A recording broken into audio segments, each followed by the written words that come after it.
quickly. Oh, yes. Welcome to the Second Line Show. I'm your host, Nola Nash. Let's let the good times roll.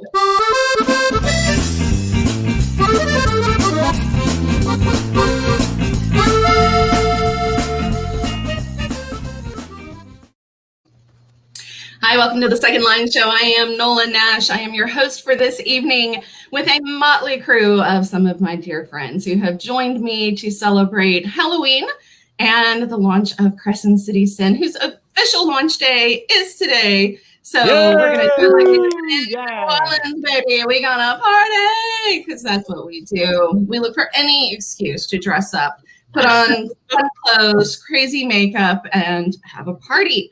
So, we're decking it out here. I've got, my background, the lights. We're having a good time. I've got wine, and I have my mug that Mike and I have talked about before. It says, "The West, oh honey, I'm the wicked witch of everything." Because my two things that I say all the time are, "Oh honey, no," and "well, shit." Those are my phrases. And, at some point, I'm going to get a mug that says the other one. But got my "oh honey, no" mug.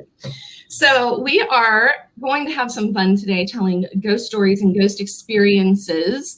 Christine Gabriel is going to be joining us here soon. I've got Elgin Williams, Mike Everhart, Robin Rust, and Laura Kemp. And I've had the privilege and such fun to be a guest on Laura's page today in Kemp Camp, hanging out with all of her folks there. And it's been truly a blast having lots of company for my launch party over at Kemp Camp. And you guys got to go over there if you have not been part of Kemp Camp before. Absolutely go check it out. Lots of fun. We've been doing some giveaways over there. And so I'm posting this banner here to remind you to leave a comment or question as we go along. We will touch on some of those as we can. And I've got some giveaways coming up today for commenters. And so I will post those for you and let you know what I need you commenting about to enter those giveaways and what they are for. So it's my party, but you get the presents. And that is how we do things here on the Second Line. All right, so I've got Elgin Williams over here. Elgin, why don't you tell the folks a little bit about yourself? I know you've been here before, but for the folks who don't know you, go ahead and introduce yourself, my friend. Well, first of all, I'm Santa's demented uncle. I've actually had kids come up to me and ask me if I was Santa Claus since I had the beard out. So, aw, how cute! I love it. I love it. Now, Elgin, your writing tends to verge a bit on the fantastical. To borrow a word from Poe, the phantasmagoric. I was reading The Fall of the House of Usher this week, and he used that word several times in it, the phantasmic and phantasmagoric. And I was like, I know somebody who writes like that. Oh, yeah. That's Elgin. We need to use that word with Elgin. And so that's kind of your world. And you've got a magical realism. Yeah, yes, your magical realism. And you pull in New Orleans in your writing as well. And you do it in a very interesting way. Tell us a little bit about that. Well, in the second book of the Fried Windows series,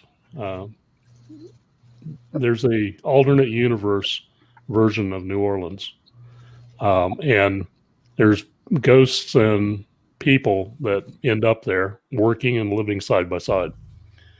And the people are, like they are on the lam hiding from the law. So they go to this alternate universe to get away. And the alternate universe is run by a drag queen. I love it. And perfect.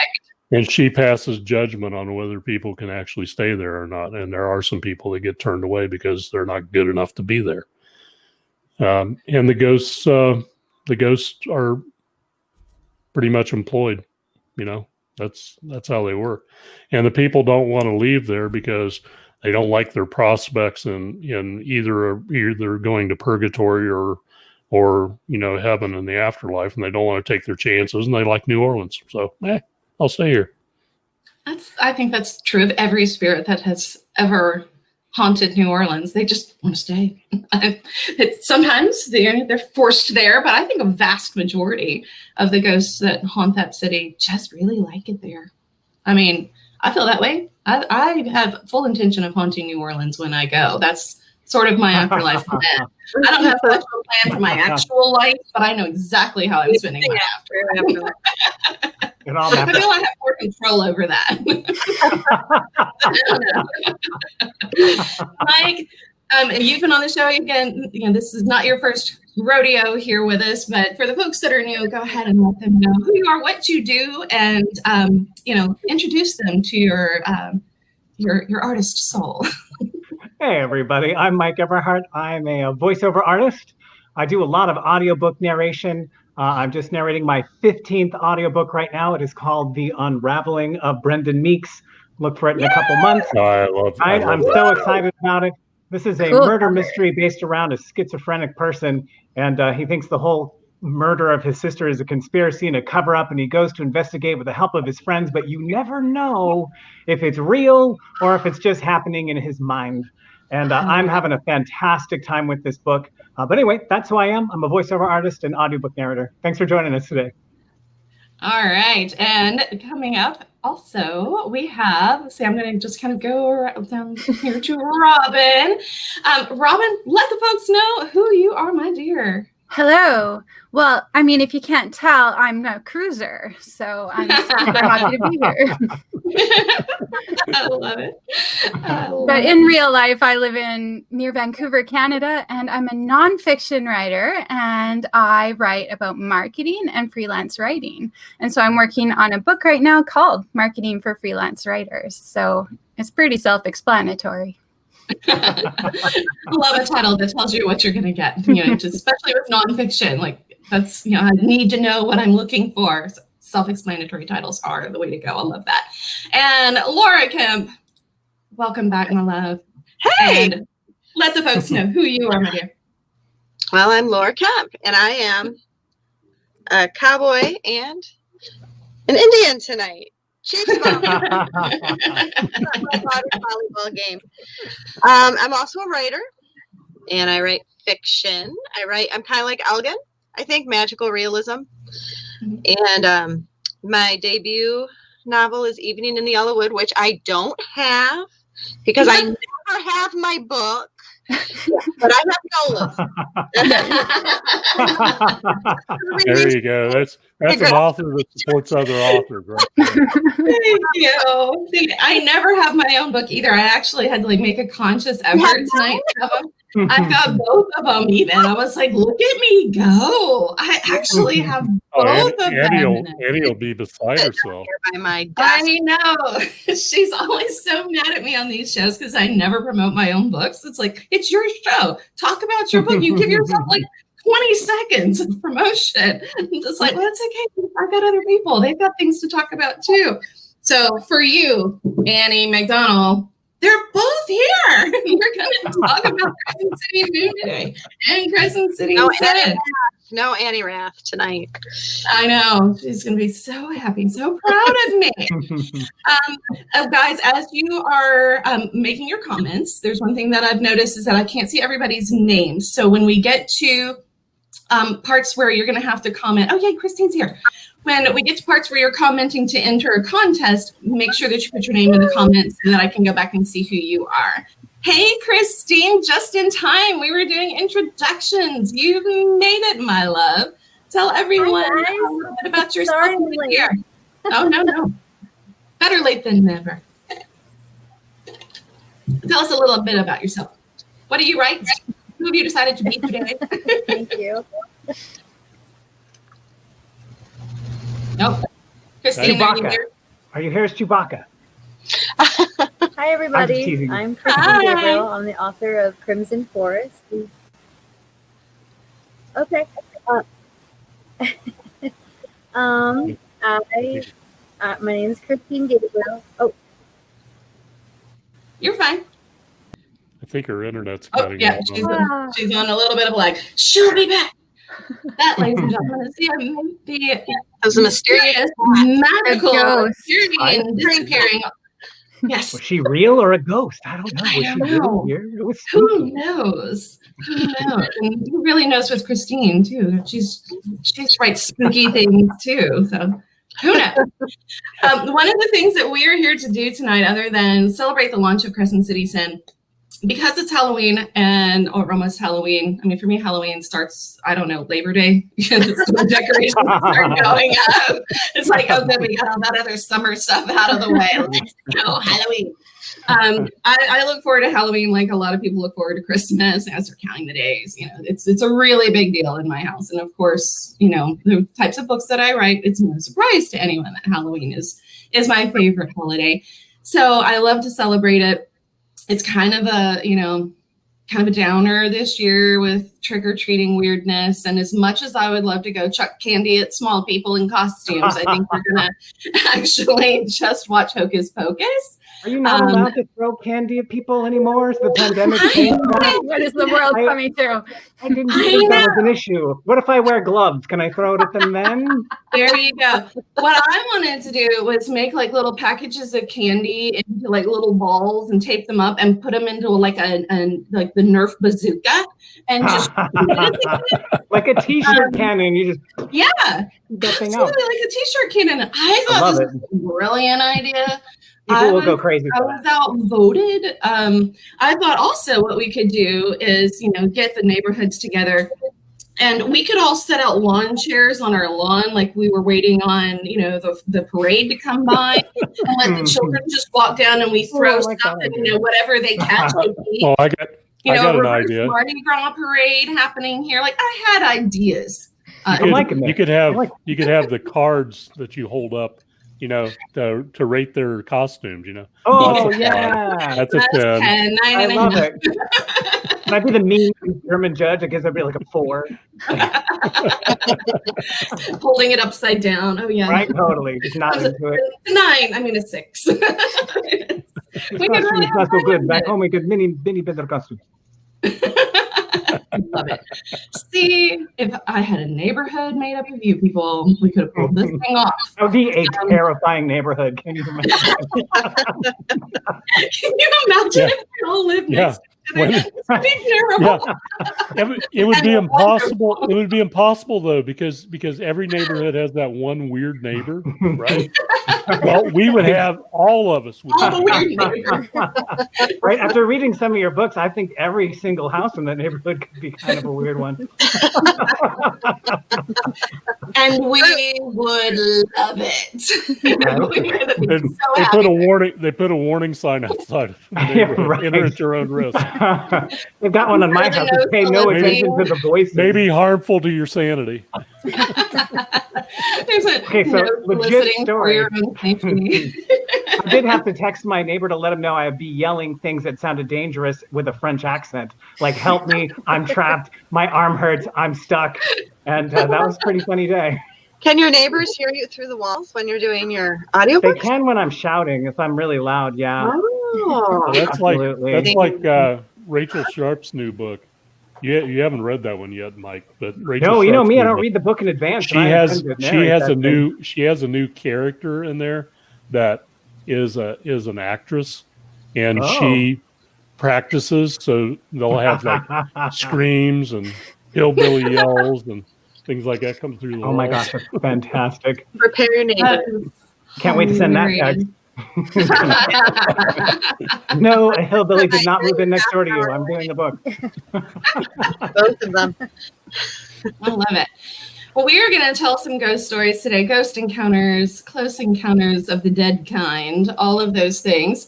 And as we go along, while we're talking, feel free to chime in, commenters, whether it is live or later on in the comments. I do go back and check, and I know a lot of my guests always go back to the comments. We are live in several places tonight, so there's lots of folks that have the opportunity to chime in. But the very first contest that we are going to be doing is for some Crescent City swag for both Crescent City Sun and Crescent City Moon, backing things up and giving you a nice little treat bag for Halloween.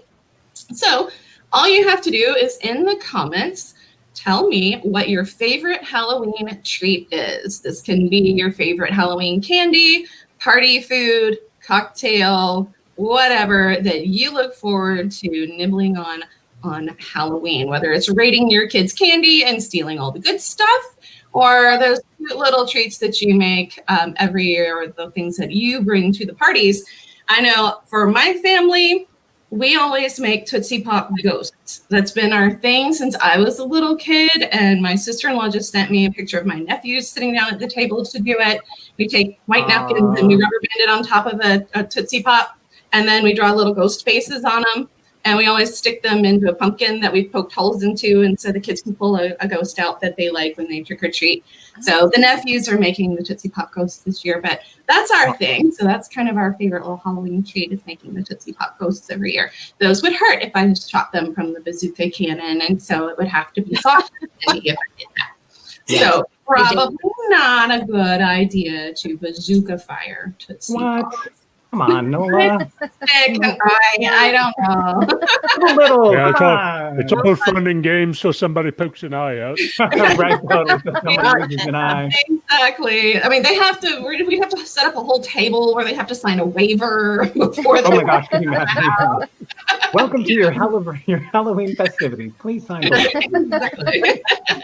Please sign a waiver. Haunted house Totally. You may use your own blood to sign. Right?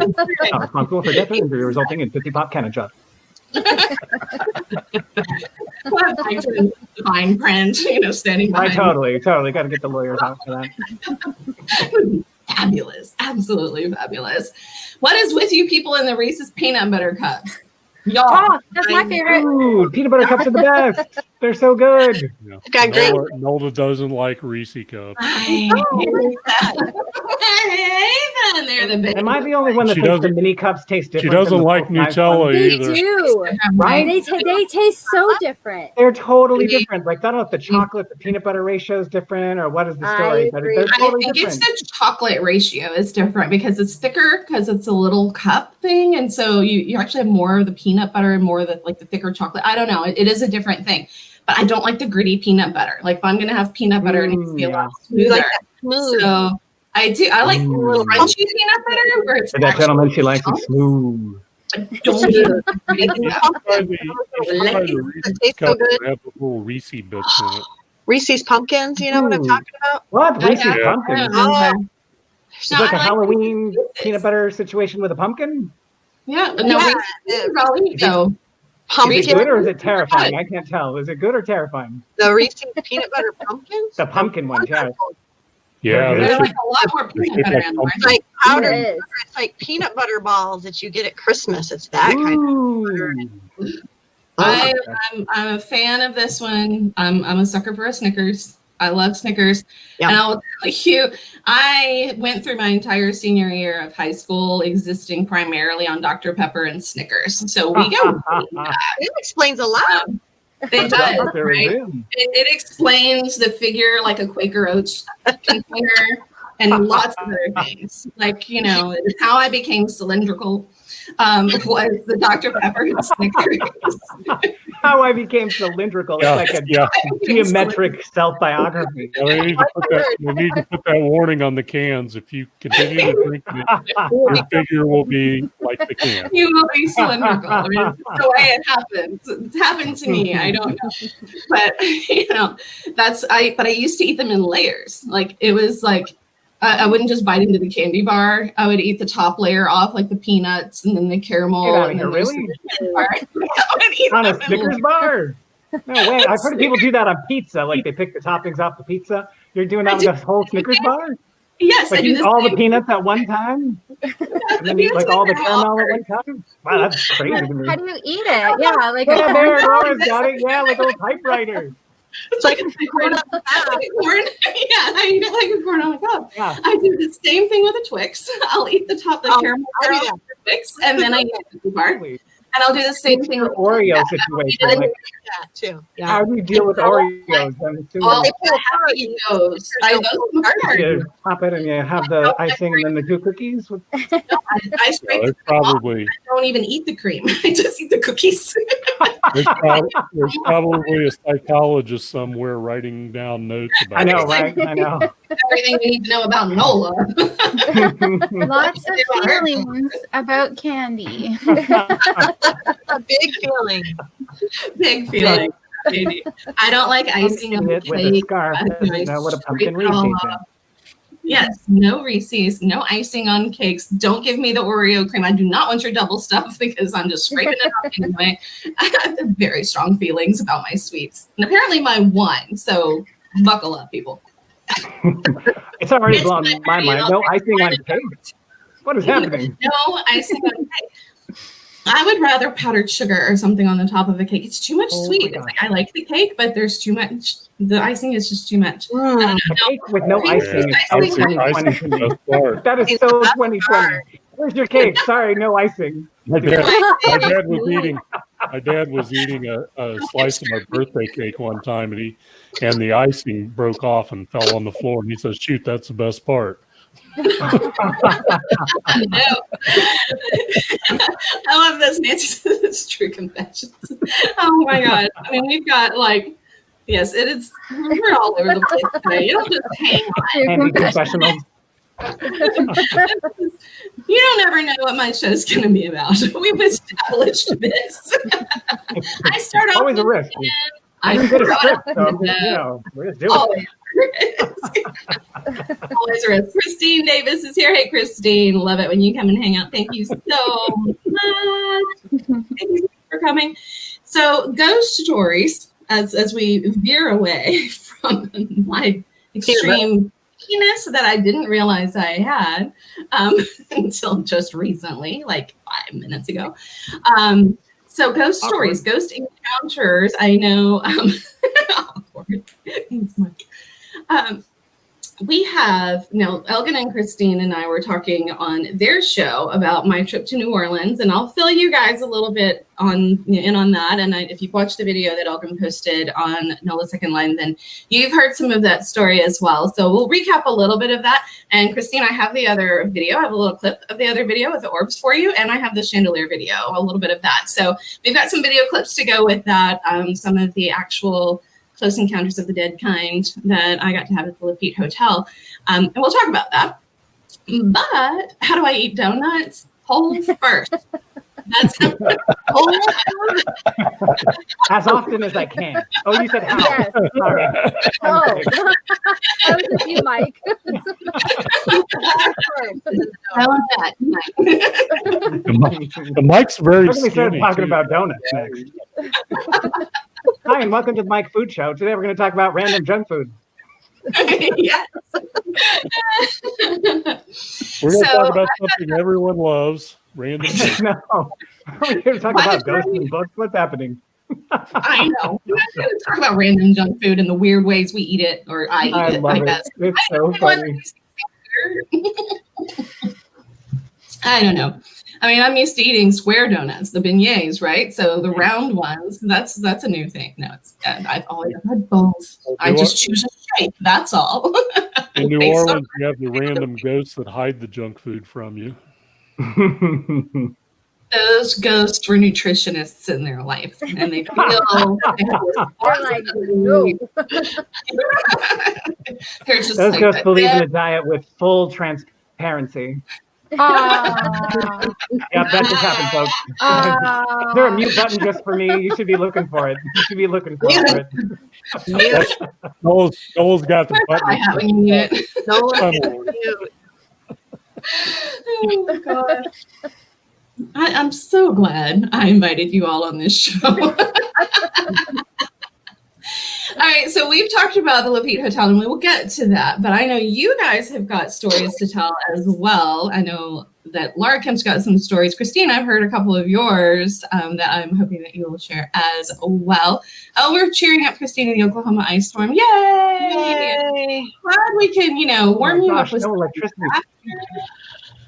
Yes, I mean, it's cold. Warm up, laugh a lot, drink some wine. It seems to be helping me. Wine always works. Yeah, I don't know. What's my Not drinking? Mike is they have power outages without the storm. I'm never going to talk about what I'm drinking. I'm not talking about that. Water. I like that Mike's you're a water following it. I'm typically a water drinker, yeah. Water and decaf coffee. That's Mike's go-to. He's like gourmet coffee man. He makes the most beautiful coffee drinks. I know, no caffeine. Yeah, imagine this on caffeine. really- It's terrifying, you guys. So no caffeine over here. You don't need it, do you? No. I don't drink coffee. No, high octane. Yeah, no, Christine, it's like ridiculously cold for October. Is it usually 37 degrees? That's too cold. That's even cold for Michigan a little bit, although we were 40 the other day. It's already been in the 30s overnight in Vegas. So I think it's like the 40s here in Ohio. Might be a cold winter. 40s, yeah. It is way too cold. No. I think we get below 70. Same. LA weather. No. Cushy. That's a first world problem. Like Christine did, like I'm so proud of myself for being able to read these things. If I get your quote wrong, it's because I have in my contacts and not my glasses. So I may eventually put them back on, but you know. Ooh, the glasses look nice. Yeah, they're like, you can keep those on. Yeah, sure. Readers. They're my readers. I don't know. I have my glasses too, but the glare. Magnify your I can't there's a glare, and then I can't I can't read what you guys are talking about. I'm old, folks.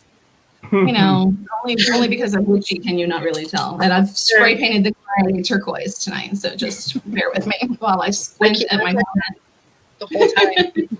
I know, it's like it's a light right in my face. It's like all you can see is either the ring light or the square from the. I thought about dressing up as a zombie, but I thought I would get all the blue tempera paint all over my carpet, you know, so. I wake up as a zombie every single day. The effort does not look like that. That's really where the work comes. My nephew and I, they had Dawn of the Dead playing at a local movie theaters back when I lived in Clearwater, Florida. And we decided we were going to go. They had the midnight movie showing. Oh, fun! Like every Friday night they showed that movie, and my nephew and I went to see it every Friday night. Aww. So, and I mean, he loved that movie. He eventually bought it on DVD, and we went dressed up as zombies, and we were in full character. We didn't speak, you know, with the tickets or anything. We went up to the window, and the lady goes, which movie do you want to see? And we just pushed the money across. She goes, oh, okay, I know. and we went in. We went in the theater, and we went early so that we would be down front. So we went down front, and we didn't talk to each other or anything. We just stared ahead. And people came in, and they couldn't see us real well because they already had the lights dimmed. And, you know, some people looked at us and everything else. And toward the end of the show, then, you know, when they started running credits, we got up out of our seats and started walking up the aisle. And there was a couple of stoners in the back who were going, oh, my God. You probably scared the crap out of them. Somehow we didn't break up laughing. We were totally got into my car. My nephew just said, oh my God, that was so funny. I love it. All right, so Christine, I'm going to throw to you because I know that you've got some interesting ghost stories to tell. I'm going to let you start us off with one of your creepy stories. I know you lived in a haunted house for a while, didn't you? Yes. Just like Laura did. Yes. So my mom and dad still live there. The house is in Monroeville, Ohio. It's a little village. And the house was built in like 1804. It was part of the Underground Railroad. So there is a hidden room behind. We have a spiral staircase. And there's a hidden room that they found when they were remodeling. And it was full of like old clothes, and it was full of old money and old newspapers. Oh, wow. So, yeah. So one night I got really sick, and I woke up in the middle of the night, and my mom was a collector of antiques. So I had this old rocking chair in my bedroom, and in this rocking chair was an older lady, and she was sitting there in this beautiful old like gown. Her hair was up, and she just looked at me and she said, "You're gonna be okay. You'll be all right. Now go back to sleep." So I fell back asleep, and a couple hours later I woke up. I must have had a fever. I was very thirsty, and I wanted water, but I couldn't go downstairs to get it because I was too tired, I was too weak. And all of a sudden, I seen all these different people around me, and they were from all different eras. They were all wearing different kinds of clothing, and they carried me downstairs. When I woke up in the morning, I was laying on the couch with a glass of water next to me. I swear. Oh wow! What a That's awesome. Yeah. And you wonder why she writes horror books.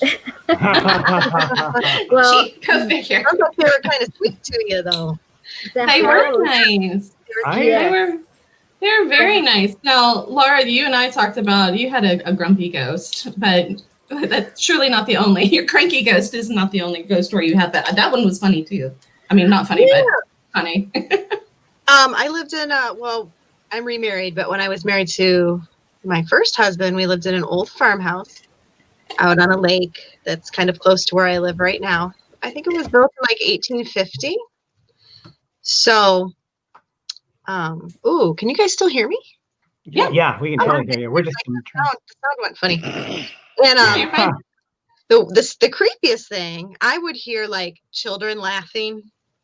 I would hear my name sometimes, especially when I was going through my divorce and I was really stressed and there's a lot of negative energy around me. I heard Laura. I would hear that a lot. Oh my gosh, that's terrifying. Yeah, I was so, I don't know, I was in such a bad place emotionally that I was kind of just like, whatever. Bring it. And then I just go over and go to sleep, you know? I would hear footsteps in my daughter's room. My one daughter that this cranky ghost would pick on. Now, it's kind of funny because I named the main character in my book, Evening in the Yellowwood, Cook.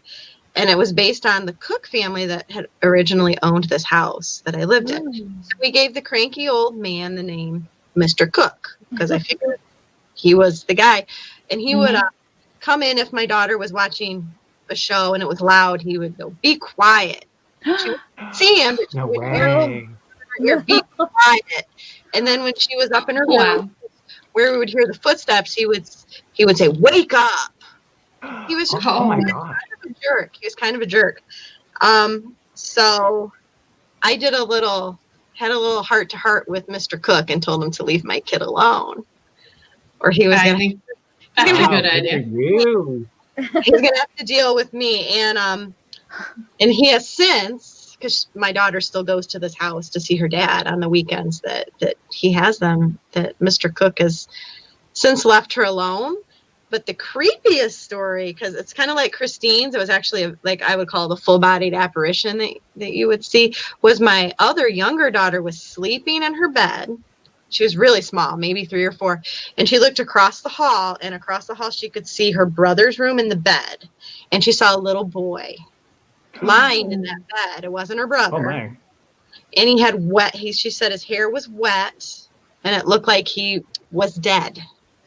Yikes. So she called him Statue Boy for a long time because he was That's scary. It was So pale? Yeah, he was gray and cold like a statue. Wow. And she laid in bed so scared because this was during the day. She was taking a nap. She was too scared. I was downstairs. She got out of bed eventually. Let's turn on another light. Still Good idea, Sharon. I wondered if she had made it up because she can be a little actress. But to this day, I said, "Okay, is Statue Boy real?" And she goes, "Yeah, Mom. He had wet hair, like he'd been swimming or he had drowned. Yeah. Slicked back, and he was laying in her brother's bed looking at her." Oh, that's creepy. Wow. That's scary. Yeah, so we did a little sage in that room because that room, the brother's room, was always the weird room in the house. I just had the weird feelings in there. That's where I felt like the things were coming from. So we did a little saging in that room. But when she goes, she does, because she's still in the same room. Her brother's room is still across the hall. She always shuts the door. Yeah. The little salt down. No doubt. Yeah, I did research on the house, and there was never any little boy who had died there that I knew of. But it's so old, like 1850, who knows? We have a pond on the property. Maybe something happened there that I didn't know about, that I wasn't. But yeah, so my kids have had some interesting experiences in that old farm, but they still love the house. They still go, and And I've taught him that, if you want him to go, you tell him to go and you're in charge. So I don't have to be terrified of that kind of stuff. But yeah, I think kids are more receptive to it. Yeah. And that's kind of the thing is they're more open to it. They're not as jaded. My son, when we first moved to Nashville, we lived on a Civil War battlefield and just a neighborhood that had been built on top of the battlefield. And he was not quite 2 years old when we moved into that house. So he turned 2 not long after we moved there. And he would never want to stay in his bed. He would never want to stay in his room. He was always trying to leave and get out. We would baby gate him in because we didn't want him roaming the house in the middle of the night, as little as he was, if we were asleep. And he would stand there at the baby gate and shake it and scream. And we were like, what? Why won't you stay in your bed? He's literally climbing out of a crib. Like we weren't going to put him in a bed because he's literally climbing out. And finally we decided we didn't want him landing on his head. So we put him in a toddler bed. And he's still standing there screaming. And finally, he described to us what he saw. And it was a man in a uniform. And he said, that angry man. I don't like that angry man. And he described the clothes of a Civil War soldier that was standing there glaring at him. And so he didn't like the angry man and he wanted to go in our room. So, 2 years old, he didn't know anything about the Civil War. He didn't know anything about that, but that's what he described. And then my ex-husband in the middle of the night one night woke up and he's like beating on me to wake up because he saw a little girl. And I saw just kind of the shadow of her going as I woke up, standing in what would have been, kind of like the back wall of the house, kind of in a corner. And she was wearing a white dress with a pink scarf around, like a sash around it. But she was terrified. She was standing there just like afraid. And we realized she was hiding from the man. She was hiding in that room from that man. So she was scared of him too. And so we never gated that door again. We always let him, come out. And if he needed to leave that room, then, and I think she appeared in that moment just to let us know that his fears were valid, that, there's a reason he's afraid because we were kind of, just discounting them. But I think when we saw that, it was like, oh, okay, we're not going to trap him in that room with the angry man anymore. The angry man will like me. He would do these little baby words and this little baby mouth and just little scared. The angry man don't like me. I don't like the angry man. So that was scary. Yeah, and so kids, I think, pick up on that kind of thing. There's lots of stories of children, my own children especially. There's Luna has a story too about singing to an angel in a laundry basket that couldn't go to sleep. She'd never been to church in her life. She was very, very tiny. I had no idea what an angel was. But she said that angel is sleepy and it can't go to sleep by singing it a song. And she sat there and sang to an empty laundry basket for like 15 minutes, this little song that she had made up, and just squatted down there, little bitty baby, just, toddler, squatted down by that laundry basket and singing to an angel that couldn't go to sleep. That was cute. Yeah, that's cute. So way better than the scary man, the angry man in the Civil War uniform. That was not a pleasant one. But, it's interesting what kids actually pick up on.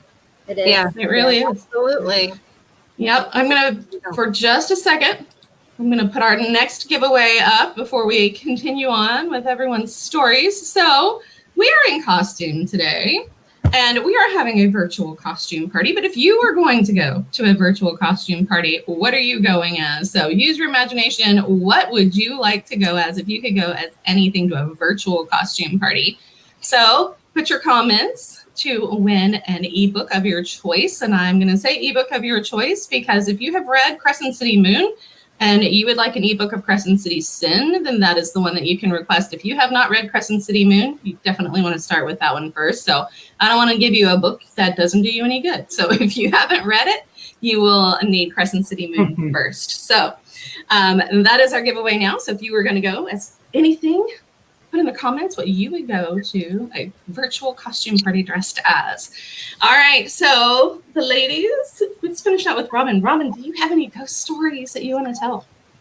I have one creepy story, and I'm judging myself by the creepiness level. I feel like it's maybe not as creepy, but I'm going to tell it.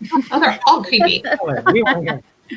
I even went through the like subreddit on creepy encounters to see to kind of see if anyway, there's a lot of stories out there. This is mine.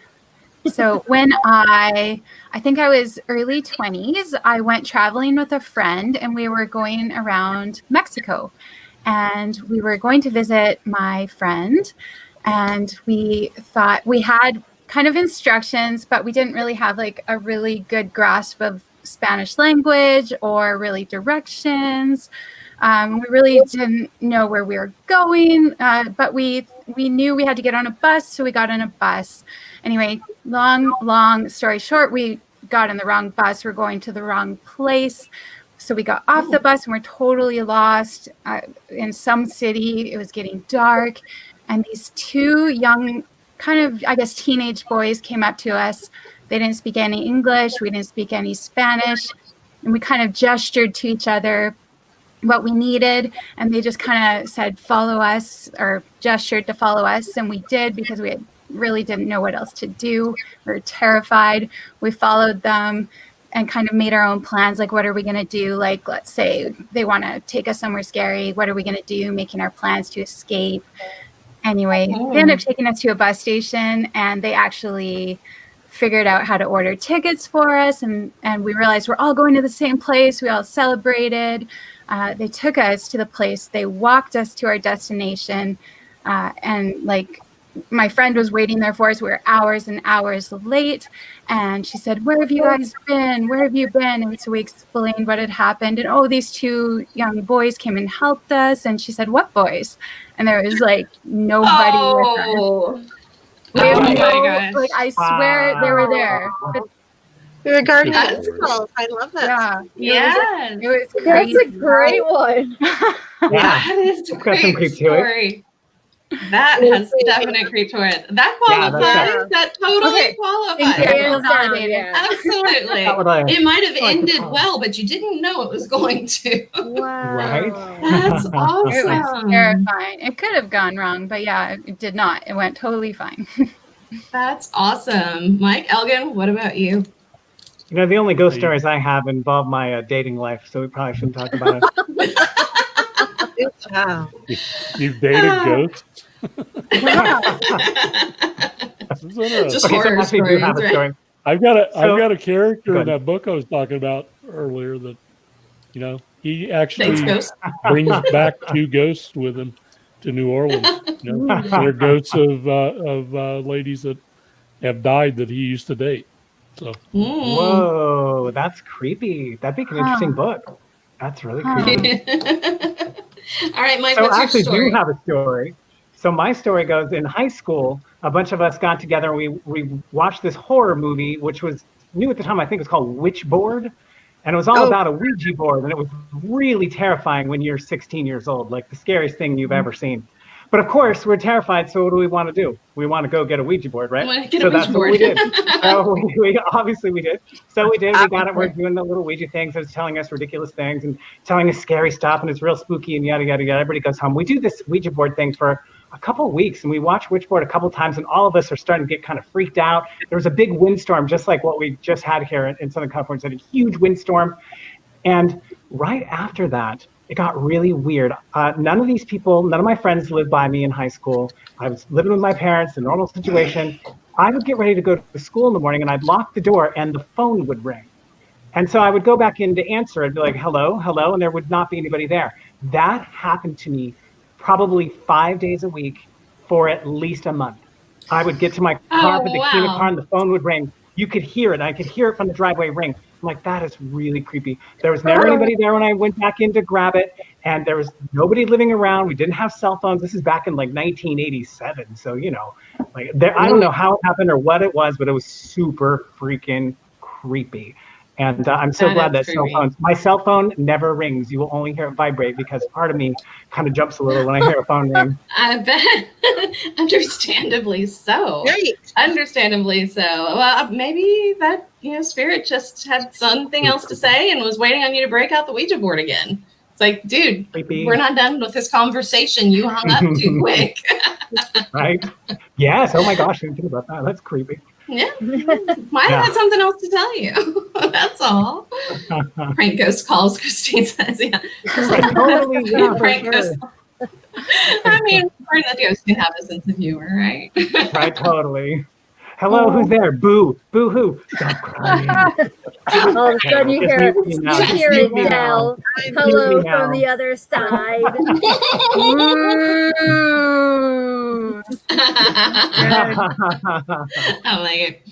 I love it. Now, Elgin, you grew up in a haunted house, or your farmhouse. You had There was a- headstones for stairs, for steps, different steps. Yeah, that was a farm that my dad bought. Yeah, but I got an even creepier story. My brother Do tell.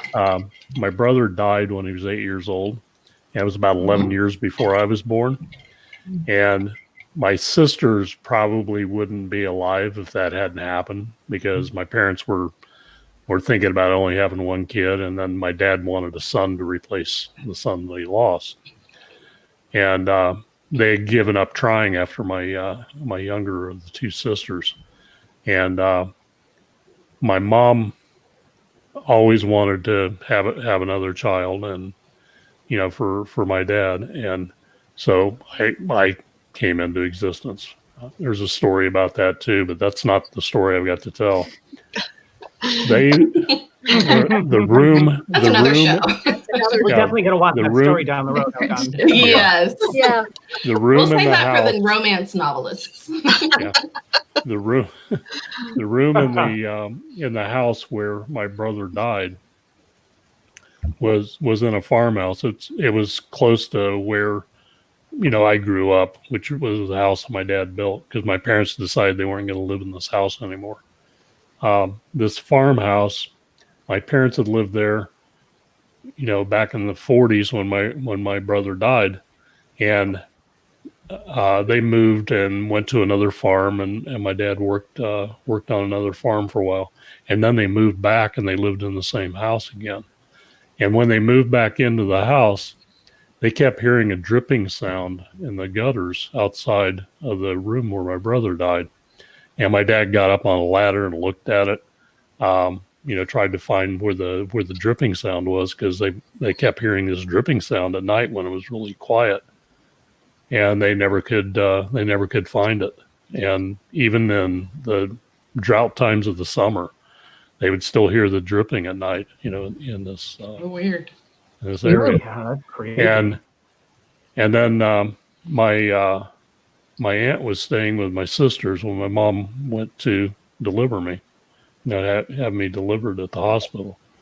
And she's sitting there, in a chair, listening to the radio. And there's a bookshelf in the room. And around the time that I was born, a book fell off the shelf onto the floor by itself. And after that, there was no sound in the dripping. And my parents didn't even think about it for a while, because they had gotten so used to it. But they realized it about 2 or 3 months after I was born. My mom told my dad, "You notice that we haven't heard that dripping sound for a while." And my mom decided that it would probably, when I was born, my brother had departed and quit haunting the house. Either that, or I'm the reincarnation of my brother. So that was actually where I was going with that. You exchanged places. One of the two. But my mom always wondered, and and it's kind of strange, because my parents were Baptists, and Baptists don't believe in reincarnation, so who knows? That's interesting that they even were considering that, knowing that sometimes it's what you personally experience that changes your the other story's real creepy too, and I will tell it sometime, I swear. The story of how you came into being? Yeah, is a creepy story? Okay. And I doubt if my sisters have even heard that story, because my mom told me about it, and I asked my dad about it years later. My dad goes, "Yeah, I believe your mom believed that happened." I believe your mom believed that happened. I believe she believes. What in the world? I think that's how my I'll family take- deals with me. They believe that I believe these things. It's like, okay. I'll take passive Fine, Nola. invalidation for 200, please. Oh my goodness. All right, so I do have some video as promised for you guys. So just to kind of recap for those of you who have not seen the video or were not part of that conversation with Elgin and Christine, when I went down to New Orleans, I did get to stay in the Lafitte Guest House, and the Lafitte Hotel is the mansion that is right across the street from Lafitte's blacksmith shop, which is known as one of the oldest bars in America, but it was Lafitte's blacksmith shop. You know, every good pirate has got to have their cover, and so that was Jean Lafitte's. Very renowned as a pirate. And so, of course, he had to live somewhere when he was in town too, and so this is where Lafitte's hotel comes from. So the mansion itself was used as many, many things over the course of New Orleans history. It's been there for 200 years or longer. And so it's been a lot of things. And that's kind of true of all of the New Orleans properties, and why there's so much haunting is kind of like New England, where they've just been around so long and so many different people and energy have come through those spaces that they've got lots of stories to tell. And sometimes people hang around to tell their own tales. And that's the case with the Lafitte Guest House. And room number 21 is kind of known for having stories to tell. So a friend of mine that I love to go see when I go down there, and she helps me actually with some of the paranormal sides of my research, and, you know, the voodoo and the magic and the witchcraft. And she's a medium. She's, you know, has been her whole life as long as she can remember. And she likes to do paranormal investigations and see who she can talk to. So for the research that I was doing and being able to stay in that hotel, I thought, well, Willow is the perfect person to come with me.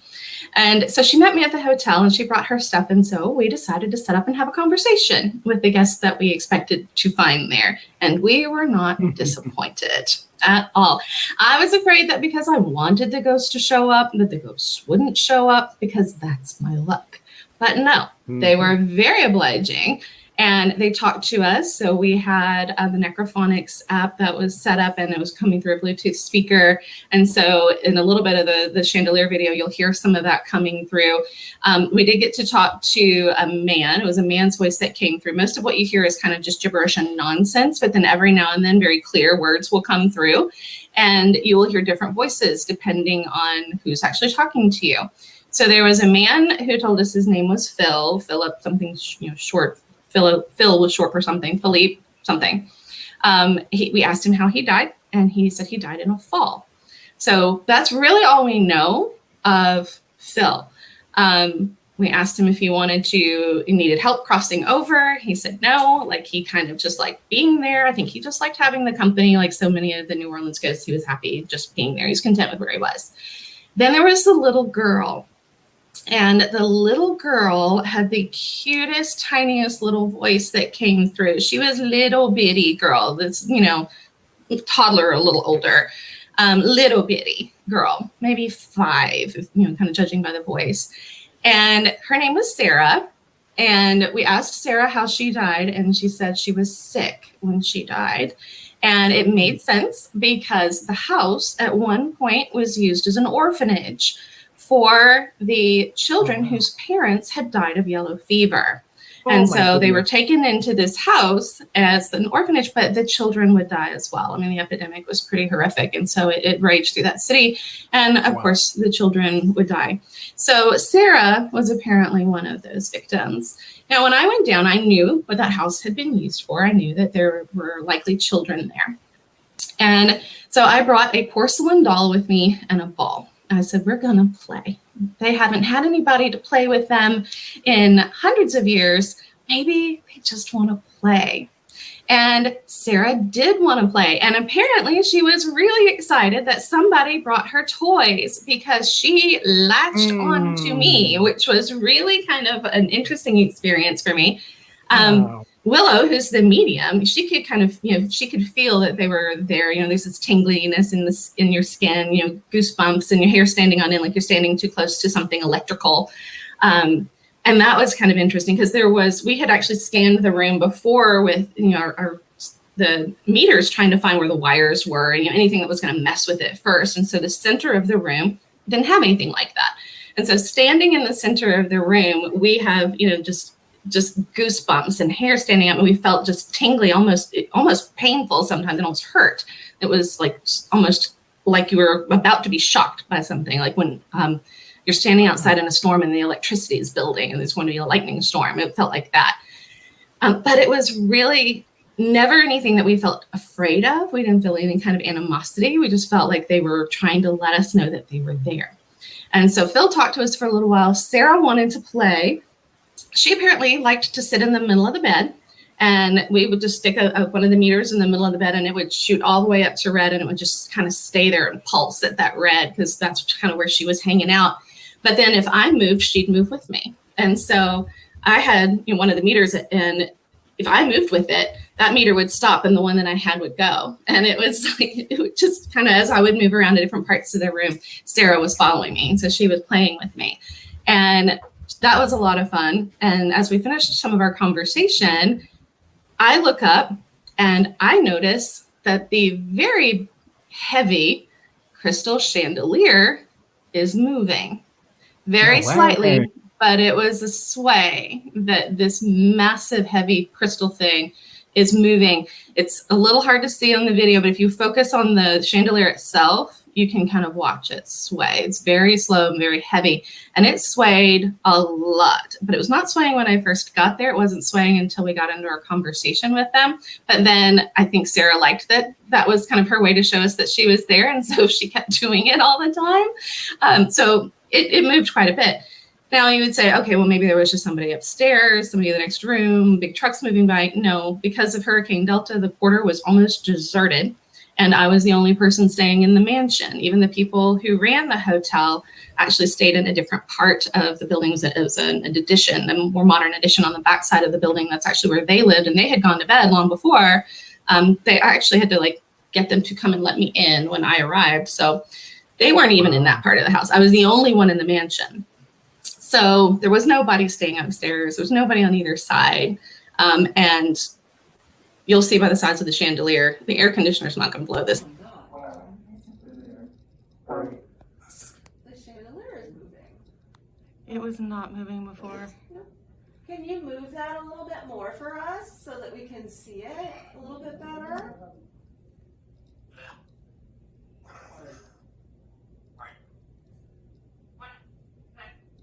There we go.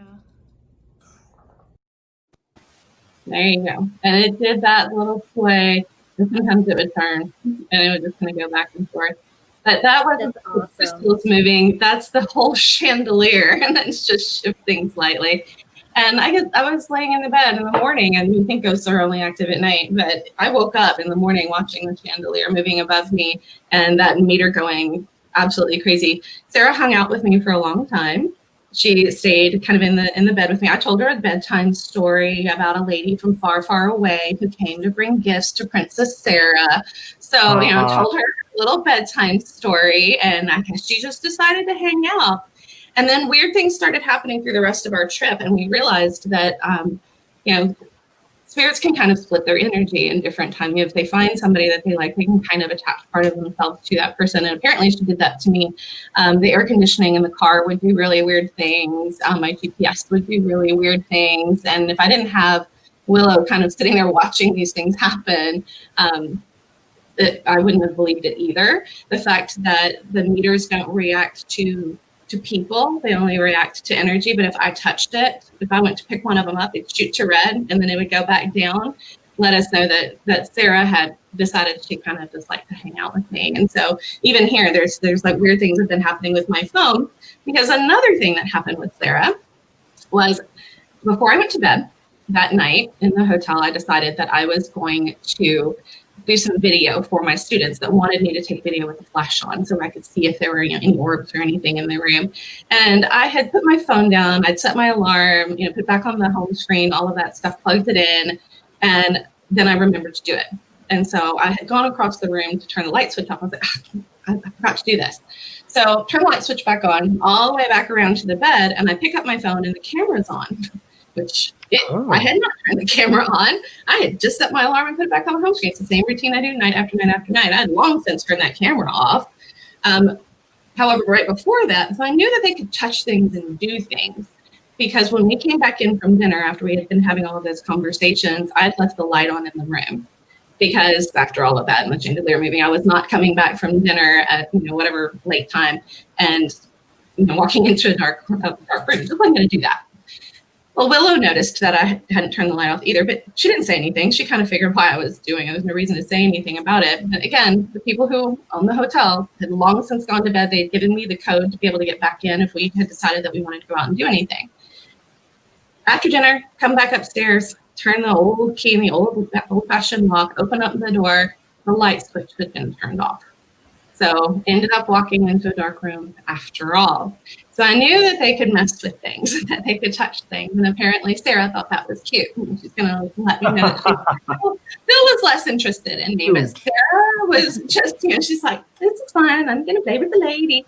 And so, I mean, she was funny. She was really cute when we were talking to her. So when I walked back over there and I had the phone I pick it up and the camera's on, it was like Sarah decided she wanted her 15 minutes of fame. She wanted to show off a little bit. We're going to play with the phone. And so she did. So I took the video of just the room in the dark with just the flash on and caught some interesting orbs, quite a bit. Saw it. Yeah, look at them. Oh, there they are. And there's one here right at the end that shows up in the middle of the screen and then darts off. And I slowed it down frame by frame. There it was. And it does not come from the side of the camera. It literally starts right in the middle and shoots off in one direction. Wow. And that video that's a snippet. That's like 25 seconds of a video that was about 2 minutes long that kept doing that through the whole thing. There were several videos that did that. So Sarah decided that she was going to play with the phone. She was going to let me know that she was there. So I had to be very nice to these ghosts because clearly they can do anything they want.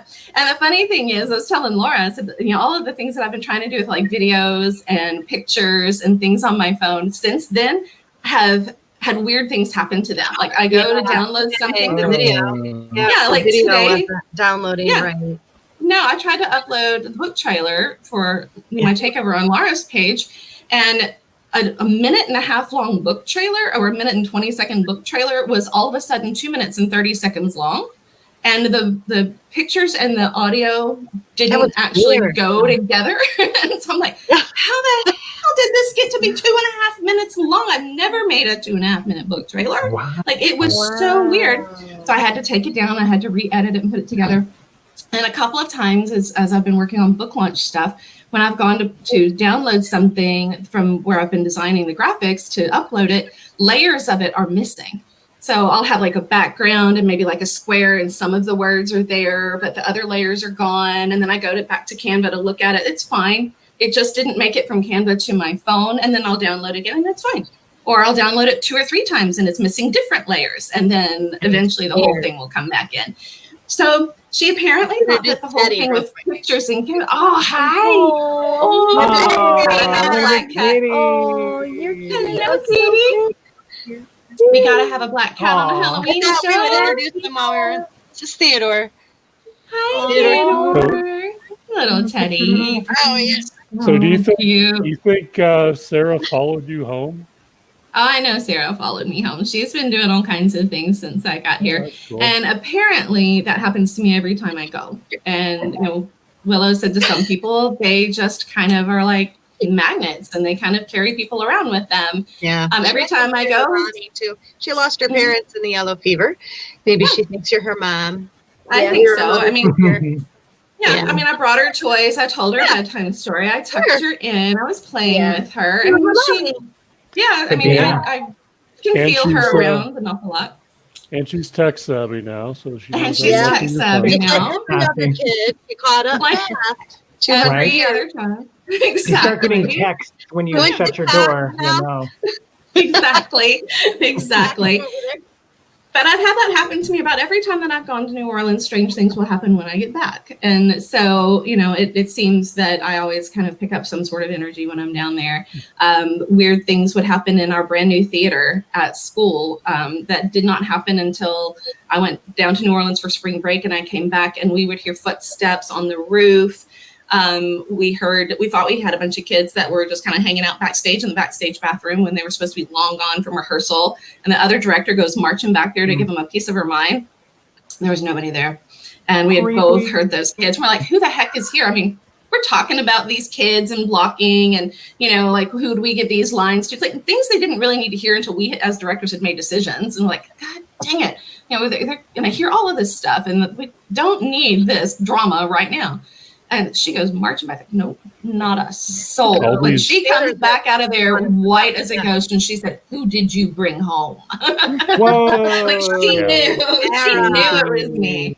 Oh my God. She knew it was me. The ghosts want their story told. They do. They love the attention. And if you think about it, if nobody's really they probably send out signals to people all the time, and it's just what you choose to pay attention to and what you don't.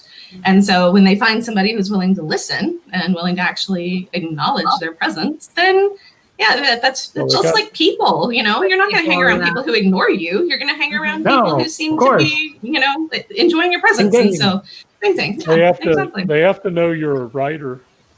Oh, yeah, sure. I mean, they know that I'm down there researching for a book, and they're like, hey, this could be fun. We'll research this. There's part to be in your book. That's what they're thinking. Exactly. Can I be in your book? I want to be in your book. I'm going to be, and who knows what will actually come into the books. Sarah will be in your book. Maybe she will. She might make it. I was telling Elgin at the time period that she died, she'd more likely make it into the Sylvie series instead of the Crescent City series because she died in You should base a character on her. I like that idea. She should be a little girl. And she has a legacy. Yeah. Lost to history. Exactly. Poor little thing. She's been precious, and she's absolutely just the sweetest little thing. I don't mind her hanging around at all. She's good company, and she's funny, and she likes to play, and it's a little bit of mischief, but I can download a picture 2 or 3 times. It's fine. If she wants to play with the phone. I mean, think about all of the times other children take phones and take weird selfies and things like that. I kind of see it as that. It's like she's playing with the phone and say, oh, here, you can have it. Do whatever you need to do now. I'm done. I'm looking forward to seeing the weird selfies. I keep waiting on things like that to show up, and like videos I didn't know I took, and things like that. I wouldn't be surprised. Right, totally, yeah. The more she gets used to it, I mean, now she figured out how to turn the camera on, but now she's actually figuring out how to mess with stuff. So it'll be interesting. If you see a video of yourself sleeping, you need to call me and get out of the house. Funny you should mention that. That actually happened to some people at the Andrew Jackson Hotel in New Orleans. There goes. Yes, and they actually found things on their phone that were pictures they didn't take, but they had pictures of them sleeping. And their report had been locked and bolted, so no one had gotten in. And that house, just like the other one, happened to have some children who died in it. And they think it was the boys that were playing with the phone. There were little boys that they would hear running around and talking and laughing. And so they assumed it was the little boys that had done the phone and thought it'd be funny to take pictures of them sleeping. And so, I mean, that's so that has happened to people. That story has what I call a chill factor to it. I get the chills on that one. Yikes. Oh, no. That was a little weird. Mode on him. You got to get your Check, please. Back on these kids. Yes. We're checking out now. Check. We're Check good your on. phone. Check We're your going to go to the phone, DoubleTree, the brand new DoubleTree that has no hauntings at all possible. Yeah, really. Exactly. Exactly. Oh, Leisha wants to know how long the little girl's been hanging around. She's been hanging around, since I got there on October 7th. So she's been with me, about, I don't know, a little over 2 weeks now, just hanging out. She just chills and does her thing, and she don't let takeovers anymore, Sarah. On Halloween, Halloween might be a big night for you, Nola. It could be a lot of fun. It could be a lot of fun. We're gonna miss you so much. Halloween. That would be a good premise for a book. Have your main character, staying in haunted houses and collecting ghosts. And Like what makes the Margaret ghost character- collector. Yeah. Exactly. Ghost collector. I like it. Kind of, and they just show up in different places doing different things. I mean, the ghost in the theater is still there. I mean, that's been years, and we still hear from that ghost. It's weird things still happen. You know, every show there's something that has been attributed to that ghost. The last show that we were doing, it was whistling in the sound booth. And I thought that Margaret was in the sound booth whistling, and I could not place the song. I was up on stage working on some props and sets and stuff. And I'm like, what are you whistling? I know that song. And then she didn't answer me. I'm like, I know she heard me. What are you It was popular in whistling? 1870. I know. He walks in the door and says, I'm not whistling anything. Why are you yelling at me? I thought you were whistling. Right. I wasn't whistling. It was coming from the booth. And she goes, there's nobody in the booth. It's like, Wouldn't it be creepy if you walked into an antique store and they had a player piano, and the player piano just started playing that song? that would be. It was really interesting stuff. So yeah, I've got my little ghost that hangs around and swings chandeliers and whatever else she decides to play with. Now it's my phone. It's like once she discovered the phone, that's what she wants to play with. But yeah, Laura says, why can't I comment on your videos? I had to take it down. It was a mess. I don't know what happened. But that's why I took it down. One word, Sarah had.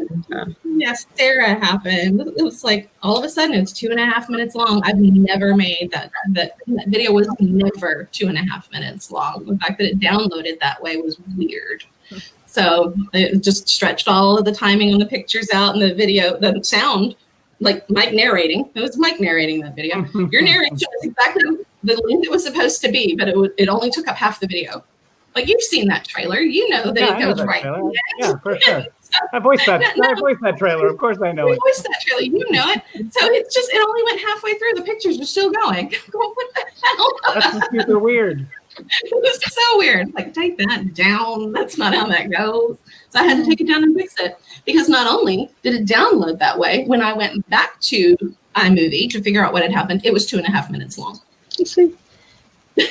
So it was one that I had downloaded before that was on my phone that I went back to get that had never been 2.5 minutes long. But when I go back to the original to download it again, it was 2.5 minutes long. So she's just been messing with stuff. That was kind of nuts. Really funny stuff. All right, we're going to do one more giveaway here really quickly for folks. Let's see, what did I say? Oh, yeah, here. And some of you have been posting these, so you can kind of keep posting these. Comment to win an ebook. Again, an ebook of your choice. Commenting to win if you have had a ghost encounter. So tell us about it, your ghost encounter. Even if it turns out to be kind of a Scooby-Doo thing where you thought it was a ghost and then it's not a ghost. So, if it's the janitor at, in the gym, then you kids. We've all had this moment, so we thought we're creepier than they were. Away with it. Doggone. Those doggone kids. Those darn kids. We were talking about that last night with Jennifer Grazer Dornbush, and I made her choose because she's forensics writer and she's done screenwriting. I said, if you had to solve a mystery, would you do it with Jessica Fletcher from Murder, She Wrote, Sherlock in any of his incarnations, or the Scooby Gang? And she chose the Scooby Gang. Of course. You gotta choose the Scooby Gang. Clearly the most fun choice of all the choices. I mean, clearly. Best snacks. Clearly. Exactly. That's not. I said, who turns down an opportunity to ride in the mystery machine, right? I mean, like, you gotta do that. Exactly. I mean, Fred was so cute. Wasn't Fred the cute one? Fred was dreamy. Fred. You liked Daphne, didn't you? We know you like Daphne. You like Of course, Daphne. I was Daphne. Of course. I was also a Ginger, not a Marianne person. Oh, you're Ginger. Okay. Of course, Question. You got me pegged. So much. Does that mean we all know that out of the Scooby Gang, the only one that was worth a damn was Velma? She's the only one who ever did. She was the only one. Here's the brains of the operation. High quality. Like if Velma hadn't been on that show, like so many travel agents and insurance guys and bankers would have gotten away with so many haunted crimes. Seriously, they never questioned how the guy, that turned out to be the janitor, whoever it was that pulls the mask off, was flying around at the beginning of the thing. Like that, holograms and stuff are always the It's a thing. Goodwill Hunting situation. He didn't really belong there as a janitor. He was solving math equations part-time, and then was like, and I engineered this broomstick that could fly. Goodwill Hunting. Christine the Davis. answer to that question, Nola, is it's a cartoon. There it is. There's the answer. There's the That's answer. That's the I would have answer right said, there. I gave her the Benedict Cumberbatch Sherlock, and that's the one I would have been tempted to spend some time with. Not really for solving crime. Screw the mystery. Just gonna hang out with him. That's what the Robert Downey Jr. Sherlock. Either one of those, it's fine with me. We're gonna take our own sweet time solving that mystery, though, because no need to rush through that. The person. You're like, are you sure we've gone over every single lead? Is there anything The we're Robert overlooking? Downey Jr. one, I'm constantly waiting for him to transform into Iron Man, though. So, Right. Yeah. On those. And then Benedict Cumberbatch turns into Doctor Strange. We've got this whole Sherlock Marvel thing happening. No kidding. It'd be a lot of fun. It'd be absolutely a lot of fun. I have to put my glasses back on. I know. Contacts. Getting old. It's overrated. Getting old is overrated. So Nancy's got her ghost story in there. Oh, let's see. Sharon's did a ghost story in Savannah. Oh, Savannah's another haunted place with lots of great things. And hit orbs in your pictures too. Hey, it's fun when the orbs show up. oh, you go to St. Augustine, you'll have orbs in your pictures. I love that. It's almost guaranteed. Nola, I have to take off. I'm so sorry. Because I'm here. I'm going to want me to too. come in. We're going to head out. Who saw Bedtime. that boy let me tuck her in? Oh. Yep, I'm gonna head out too, guys. I've got two little ones waiting for me. Well, you guys head out. We're going to wrap up. This was so much fun. Thank you guys for hanging out. Guys, keep coming in we'll head on out. It's getting late for our East Coasters, and our commenters and all of that. And I'm going to choose some winners for Camp tomorrow. I'm going to let my Pacific Coast folks have some time to kind of get on and jump in those comments, because I always feel bad for the Pacific Coast people when things wrap up too early and they don't get a chance to really explore. I feel bad. It's getting dark here, so Very dark here. It's very dark in Michigan. Yeah, we're neighbors, Laura. We are. It's pretty dark. Hey, I'm waving at you. Can you see me? I see. I'm heading south east. There you go. I'm going this way. Bye. There you go. Well, our closing slide here and our closing contest will be to subscribe to the Nola Nash Entertainment YouTube channel for a cool swag bag. So go on over to YouTube, subscribe to Nola Nash Entertainment. Got new swag, including lots of magnets and stickers and pins and all that great stuff. So go on over there to Nola Nash Entertainment, where the second line show and buy Nola's book. It is Yes. Ryan, Congratulations on the book launch. Yeah, come on. Yay. And then write a review for it, because you're going to want to give it a 6-star review. Yes. Thank you so much. Thank you so much. You guys have been amazing, and all of you guys in the comments, whether you are live or watching the show later on, please keep those comments coming. I will go back in and I'll check those. And let me know what you think of Crescent City Moon. If you've read it, if you haven't gotten a chance to get the review up, please do that as well. Let's not forget about, the older sibling here out of the family. And then, like Elgin said, please post reviews for Crescent City Sin. There are a couple that are up there for you if you need to know what it's about and what you should be thinking and expecting. So check those out as well. All right, guys, we're going to wrap it up. Let everybody get to bed. And, I have to get up early in the morning and teach too, Laura. So I'm going to have to just go watch the Great Chitlins. Go back. Although maybe I should go like this to class to homeroom tomorrow and get them back to work. See how it goes. It could be good. Don't they all think their teachers are witches anyway?